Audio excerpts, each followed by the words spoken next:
Hello and welcome to the Unconditionally Loved podcast. I'm your host, Jeannie Street, and I am so honored and thrilled that you are here. On today's episode, we are going to be diving into meditation with my beautiful guest, Masako. Masako was born in Japan and came to the United States as a young, vibrant 21-year-old, and very scary to step into a new country, a new culture.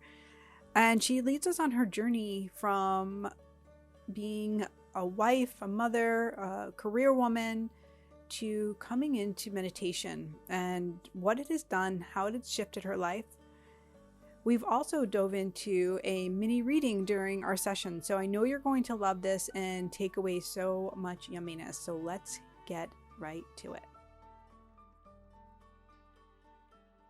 Oh my gosh, I'm so excited to have you on, Masako, so you can share all of your work and love and light. Thank you so much for this opportunity. It's such an honor. I hope I can share. I hope what I share will be beneficial for everybody who listens. Without a doubt. It's just who you are. So yes. So let's start with you sharing with me the embodiment of who you are right now. Like, how are you showing up in our world and what that looks like for you? Oh my gosh. So how I am showing up in my life these days is completely different from how I was showing up in my life even like a year ago, 2 years ago. It's very different, most likely opposite. So I used to be like very structured, very masculine oriented, and doing things to be productive, doing. That was my focus. But things shifted and I got kind of tired of doing it that way, showing up in my life in a very masculine oriented energy. So I completely slowed down at one point and focused on being and feeling and asking myself, what do I want? How do I want to feel? What is the life that I want to live and how? And no matter, regardless if it feels productive or not, I had to really block that out and then put it aside. So how I am showing up these days is being here and now, and being in my body more than ever, not just in my head, but being in my body and feeling the feelings and listening to my heart and following through what the heart tells me, no matter how illogical that sounds at a time. And it does. It literally can sound illogical. Yeah. So I know that you are teaching and sharing meditation with everyone. Yes. With your community and with the world. It's something that's kind of stepped in and just kind of transformed your life. Yeah. In so many ways, right? Yes. It's been the biggest game changer in my life. And I never expected it to be. No. No. So tell me like what led you to meditation in the first place, like for you? Because let's just share your background story, because you were a professional, correct? Yes. So why don't you share that? Yes. So just to give you a brief background, I grew up in Japan. I was born and raised in Japan, and I grew up as an atheist, believing nothing higher or bigger. So that's kind of an important point in my life. That is a really big one. Yeah. Right. And then at the age 21, I came over to the United States because deep down, I knew that I had to get out of the structural, that culture and the country, and everything felt very like limited to myself and my soul. So there was a calling in me that I listened to without knowing that was a calling. And yeah, I came over to the United States and I went through like a spiritual awakening, so to speak. I faced a lot of challenges that I could not really solve using my head, my mind.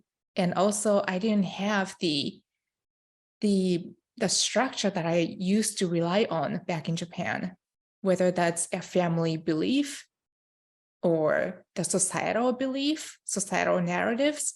Those things I just didn't have in this country. And then I went into Christianity. That was like one of the phases that I stepped into. And then from there, the whole different world opened up. And I went through like being like 120% super Christian to not really sure about the organized religion part. Yes, I do believe there is something bigger. There is God, there is source, universe, energy, but I'm not sure about this man-made things, the structures. Again, that felt limited to me, a little bit like controlling to me. So by that time, when I distanced myself from the organized religion, I was kind of ready to explore spirituality in a bigger term. And that was maybe not too brief background. But that's good. It's beautiful. Then I went through a divorce about 10 years ago. I was married for 12 years because I got married really young, right after graduating college. And the marriage was challenging and I had to leave. So finally, after 12 years, I left. And then from there, I was very much suffering mentally, physically, emotionally, spiritually. But I didn't really do much about anything because I was busy. I was raising my daughter. She was younger than 2 years old when we split, and I was the primary caretaker for the first few years of her life. And I was working full-time in legal industry. And finally, my health really went down. And that's when I had to really pay attention and do something. And then I tried a bunch of different things to physically feel better. And meditation was just one of those many things that I tried without knowing how. So you And stepped into it like any novice. I think we all like we God brings it to us in some way, shape, or form. We hear the word meditation, we find programs or listen to, and then we're like, we have a feeling in our body, and then we try to recreate it by like, oh, I'm gonna do this, right? Did you meet some obstacles like I did? Like, did you meet some like, I can't meditate?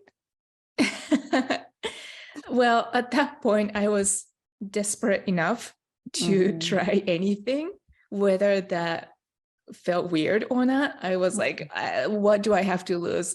I'm just gonna try, because like so many people were speaking highly of it.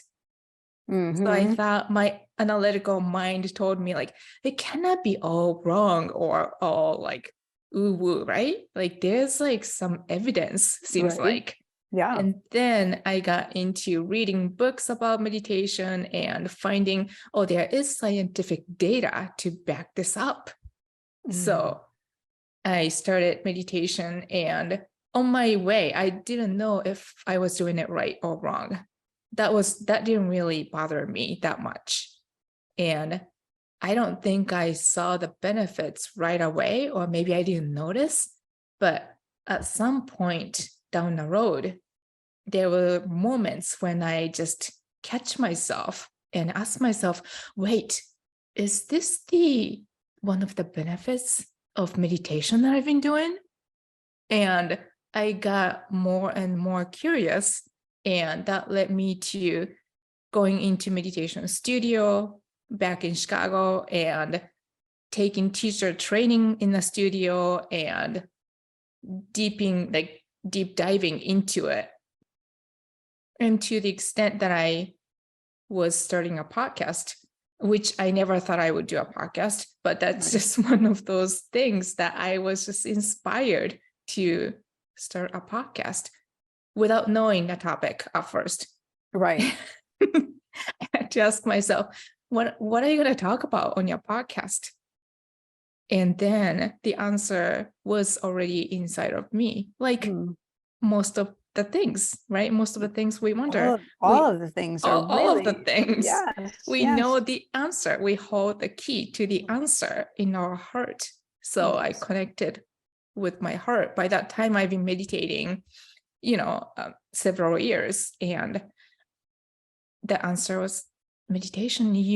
It's been the biggest game changer in your own life, and it's going to benefit so many people. Why don't you just spread the good news of meditation?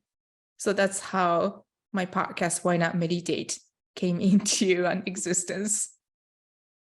So tell me about like your business format. I love this because you came in and you were in one role, then you came in, stepped into mother role and a, wife, and that shifted. And now you're in this new role where you're not practicing law. I was never a lawyer. I was working with patent attorneys. Right. So you're still like, you're still not working in that field, right? Right. You're embodying something completely different, something that's not very logical. That's what they keep showing. It's like not logical, so it doesn't make a lot of sense. Yeah.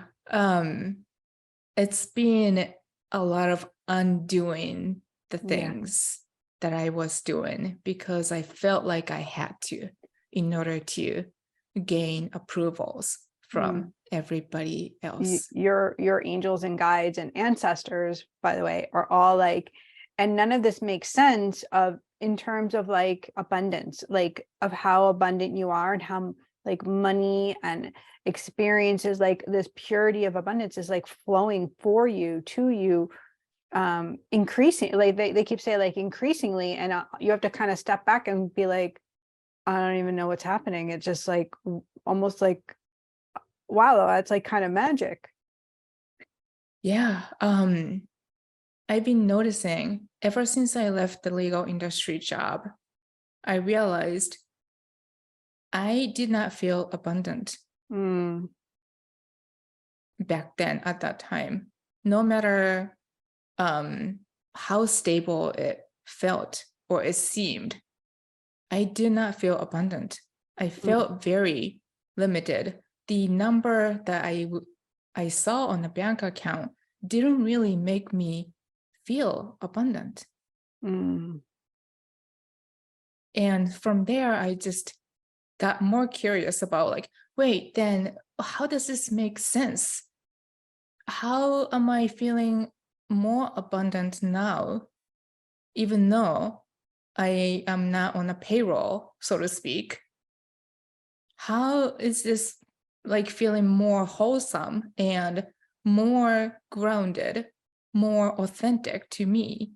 And it's being a lot of unlearning the old way that I learned throughout my childhood and focusing more on what gifts do I have and how can I expand and nurture my gifts for the sake of using for the humanity instead of being just busy by doing the tasks that I don't really feel like helping anybody. You're hitting such a huge nail on the head right here. Like, I think so many women, I'm sure men too, can lean into the duty of a profession, of a role that we get into. And when we step into that undoing, it's really uncomfortable. It can look really super messy. It can look like, a nervous breakdown. It can look like a lot of different ways, but then the coming in, the yoking from within to share more love with the world, with the focus off of the things, the status, I remember, I don't know if this makes sense to you, but like when I wrote my book, I had worked with a lot of different people, and they were all like, oh, you have to manifest the bestsellers list. You have to, do all of these things. And oh, that really felt so inauthentic. It really felt like a status thing, like just because it's on a bestsellers list isn't going to make my readers get the message any better. Like the people that are going to find their way to the book's going to find their way to them. It's going to serve a purpose. It's going to be healing. And the status of it doesn't dictate that it's filled with beautiful messages or that it's worthy. And so that's a really big pain point though with creators, is like we see status, we see coaches and people like talking about making 6-7 figures as if like that is the degree of a success, when like what you're talking about is like the feeling within of being content.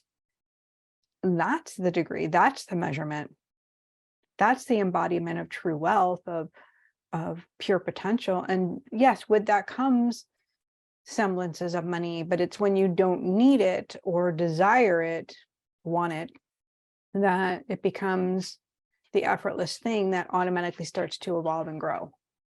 Yeah. And I want to emphasize it's been a process.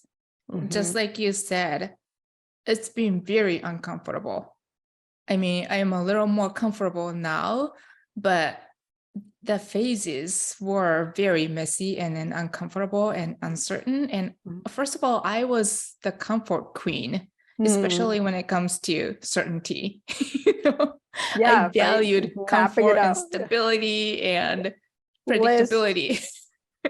Yeah. And without that, I felt very lost. It was like the death of my self-identity, not having that 9 to 5.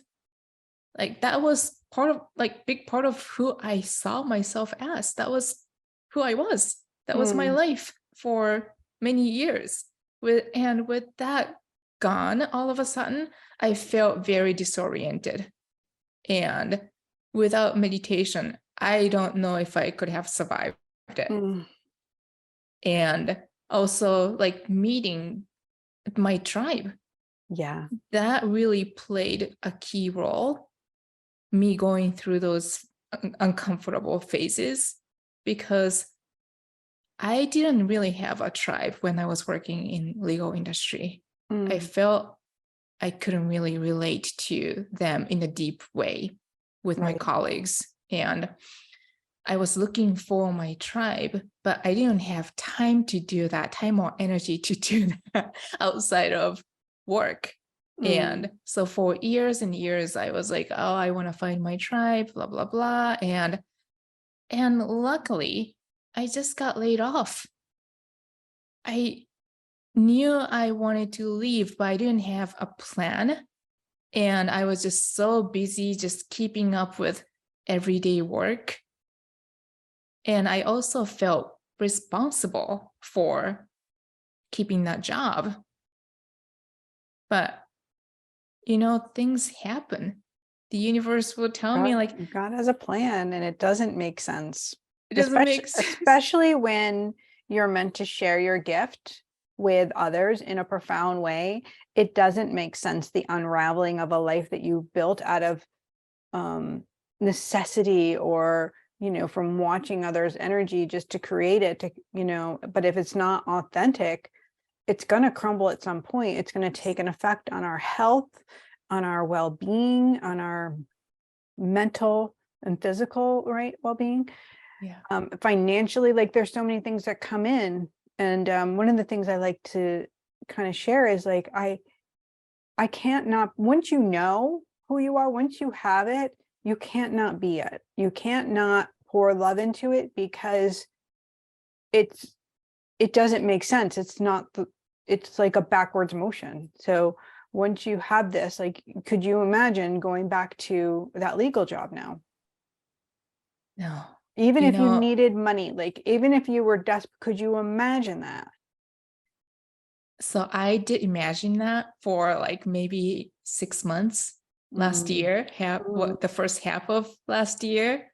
And in the back of my mind, I always had this mantra. Well, the worst case scenario, you can always go back to the no way. patent law job. And then I heard myself telling that. And I was like, wait, does that mean I was living the worst case scenario? Right? No, you were healing it because it needed to come up. You needed to experience that one thing for you to be like, wait, that's a cost. That's a price I'm not willing to pay. Yeah. Yeah. So, so you share your meditation, you share a podcast. Do you work with people in groups, in private? Tell me what that looks like. So these days, well, right after I got the teacher certification, well, I didn't get the certification in order to teach. That was not my desire. I just wanted to deepen my own practice because I was just curious, right? Mm-hmm. And then, but right after the training was done, the pandemic started, the lockdown and everything. So, of course, the meditation studios closed, and I didn't really like share or facilitate anything for a couple of years. And then I also moved from Chicago to Florida last year. And these days I share guided meditation, like I guide meditation in sisterhood local circle, women's circle. We get together once a month on full moon, and naturally, like, like, oh, you are going to like lead the yoga part, and then you're going to do the astrology part. And since I've had the meditation background, I've been sharing guided meditation with several, like a small circle of ladies locally. So I'm getting like all of this information from you, like for you. Okay. I feel like the one-on-one, almost like I want to say counseling type of feeling. And I know that, you're not a counselor, but it feels like counseling someone to create a practice that is around them, because energetically you tap in like really clearly. They're showing me like, ooh, your soul has come here to like open up and be uncomfortable in that kind of like, they're calling it like a almost like a melting pot. Like you can move into their emotions and you can feel to smooth and then help them rearrange. So it feels a lot like a coaching kind of experience where you work alongside with your clear knowing and the meditation and other tools. They're saying like you have many tools that they want you to bring and start using and having holy experiences. Again, I also feel like it's also for a group. So one-on-one, and then I feel like there's group experiences where you do collective work, because some people are meant to come collectively to heal together. And then the podcast, it feels like just more embodiment of what you're doing now, but just more embodiment. And it feels like this is the authentic way of abundance for you, like you expressing and feeling and serving and you receiving the bounty of what God has for you. It's like, I have so much gold for you. I have so much gold for you. He's like, I have so much gold for you and it's ready for you. Take this gold. He's like, almost like, take it. I want you to have it. And you're like, but I don't know how to take it. And he's like, no, you do. Like, so I feel like have fun with that. Like, what would it feel like to envision like one ideal client and that you get to work with her and like let your downloads come? Like, how long do you want me to work with the people, and how long do you like everything feels like it's a download and it's expression of love. And I just keep moving my hands because I feel like you're painting and you're like moving energy, and you do that for your people. That's beautiful. Yes, I do paint. That's one of my new paintings. And I feel like you'll do that for the people that come in with your one-on-ones. Like it'll express their soul and their energy, and you get so much when you paint, when you let go, especially when you're not conforming, they said, to like a method. Like you're just allowing. I love the closing of the eyes. I love music on, and I love you just doing that as a meditation. Woo! Yeah, I've always been a visual art Mm, lover. Ever since I was a little child, I loved drawing, and I thought that was my career path. Like I mm. honestly, seriously, like thought that would be it. And Well, it's then, definitely part of it, yeah, for sure. I stopped when I was a teenager because Mm, my loving parents did not see it as a stable career path, and right. they wanted me to focus on schoolwork and get into good schools and then get a job with government or something. Well, I love that you're opening it back up, and I love that it's coming to express with you. Um, More messy, more vibrant, and more creative. Yes. See, Mm, messy is what I have avoided all my life yes, until and they're recently. yeah, they're that is so clear. They're like, that's the structured living which society teaches us is normal and good and fit into the envelope, and and you'll be okay. But that's not authentic soul living, and the soul cannot express all of the love, the unconditional love that God has for self and for others, if it's controlled. And that's when we get to thinking and trying and um make having it make sense. And your meditation doesn't even make sense, and I love that. I love more of that, more. They're like, yeah, more.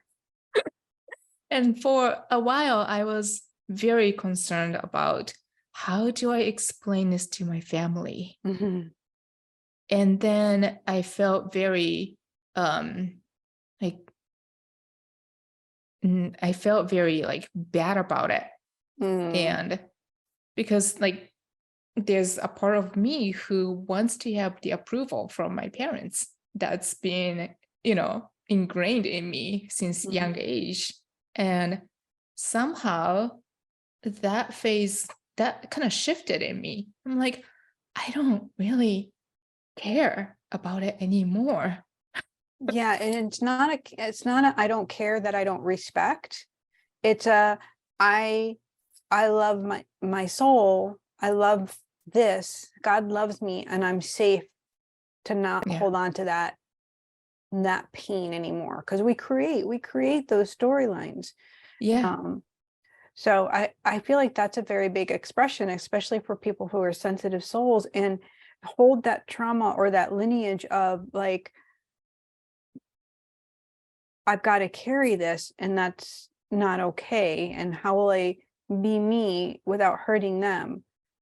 And the focus is just, it's misguided, it's misdirected. The focus is on God, and how can you not serve? How can you not be that light? Yeah. And Yeah. I have to admit that me feeling that way was self-created, Mhm. self-imposed. My Yes. parents would be proud of me either way. But Yes. I myself thought, no, I have to be in certain way. Oh, right there is so huge and ginormous. I want to stay there for just a Yeah. moment.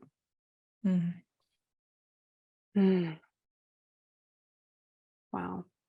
What a beautiful soul you are. And so I'm Thank so you. excited for all the people that are going to be working with you and contacting you to be like, yes, yes, yes. Well, then I will Feel it and they will come. open up the shop. Yes, yes, yes, yes. You have a grandmother figure that comes really strong, and she's got like, I don't know if her hair is back or if her hair is short, but it's like kind of like tight to her head. Um, and she's just a spitfire. She's like, yes, yes. She's so happy that you've broken tradition, because tradition became pain. Um, That's yeah. and I do love, she's also showing me like there's some things that feel still magical, something around the koi, something around like fish that feels really magical for you. I love water for you. Okay. um I don't know if you're painting them or even what they mean for your heritage, but they were just bringing me all of that, and it's very specifically like gold with a little bit of orange. Like they feel really regal and royal. Mm. Well, I And love that. she's saying like, that's the pot. And she's talking super fast, but she's like so seeing you. She's not above you. She really wants you to know, like, I'm not seeing you as a child. I'm seeing you as an equal. And that tells a lot, she says, to have you as an equal rather than as a child. That's beautiful. And also, of course, I think that might be my great-grandmother. Okay. She came through the reading that I've had through the local medium too, and she basically said the same thing. Oh, of course. Yeah. That's so funny. She was described as very like intense, but with a heart of gold. Yes. And that's the combination of having the soft heart, but also the intensity and strength. That combination is the superpower that's been carried over through my female lineage. That's what's been so bright. Yes. Yeah. Yes. You've paved a new path, and I see it as gold, and I see it also going through like the hills and the valleys. And I love that you're resting by water now. Like, that feels really important.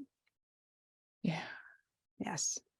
Yeah. She told me that I am really the first generation in that female lineage who has this much freedom to live my own life. Right. You're healing their past by doing this. Yeah. So she wants more success, more that embodiment, because that will open up more for the future generations. Yes. That are going to follow suit and follow your steps because you created the path. Yeah. So beautiful. Thank you. You're welcome. Thank you so much for joining me.